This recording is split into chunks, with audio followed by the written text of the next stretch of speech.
Jeg hedder Kirstine, og jeg er i gang med bibliotekaruddannelsen. Jeg har taget de første 2 moduler, og mangler det sidste, der hedder mediepædagogisk håndværk. Jeg er ansat på en folkeskole, der ligger lidt ude for København. Skolen hedder Gadehaveskolen, og den ligger i Høje Taastrup.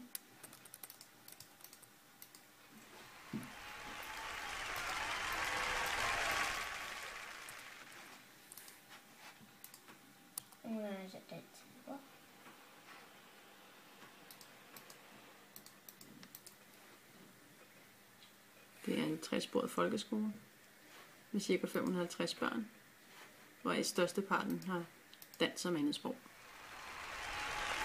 Jeg er ansat i udskolingen, hvor jeg underviser i en 7. klasse dansk, og derudover har jeg halvdelen af min tid på skolens bibliotek.